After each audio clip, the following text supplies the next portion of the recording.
تو بھائی آج عید تھی، لیکن یہ چائنا ہے، یہاں پر عید بھی ایز اے سائڈ ریئیکشن کے طور پہ چل رہی ہوتی ہے۔ صبح کے 6 بجے اٹھ کر تیار ہوا اور نماز بھی 8 بجے تھی، پر اس سے پہلے لیب جانا ضروری تھا کیونکہ نماز سے فری ہوتے ہوتے اٹینڈنس کا ٹائم گزر جانا تھا۔ چائنا میں چاہے چھٹی عید کی ہو یا پھر آپ کی شادی کی، پروفیسر کا اس سے کوئی سروکار نہیں۔ اٹینڈنس کے بعد مسجد پہنچے تو ایسے لگا جیسے کوئی پاکستانی منسٹر یہاں پر موجود ہو، یعنی کہ اتنی زیادہ سیکیورٹی۔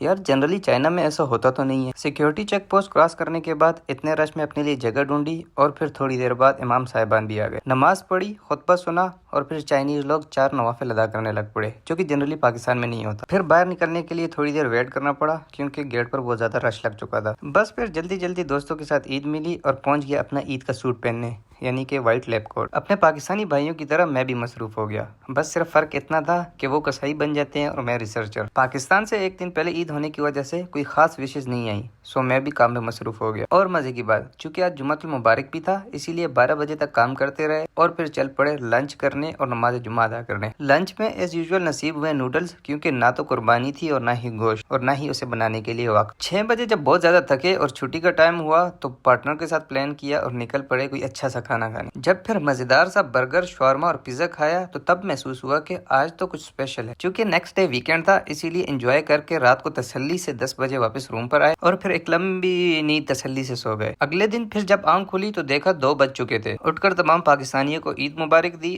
اور گوشت کی پکس دیکھ کر بھی دل بھر آیا، تو پھر بھاگے بھاگے پہنچ گئے چینی کسائی کے پاس بیف لینے، کیونکہ اب ایسا بھی تو پاسبل نہیں کہ سب مل کر گوشت کھائے اور ہم رہ جائیں۔ وہاں جا کر معلوم ہوا کہ شیفو کی گائے میں تو کوئی ہڈی ہی نہیں تھی، اسی لیے پھر صرف لال گوشت لے کر ہی گزارا چلانا پڑا۔ واپس آ کر ایک مزیدار سی بیف کڑھائی بنائی اور پھر سب نے مل بیٹھ کر کھائی۔ یہی تھی میری عید۔ آپ بتائیں آپ کی عید کیسی رہی؟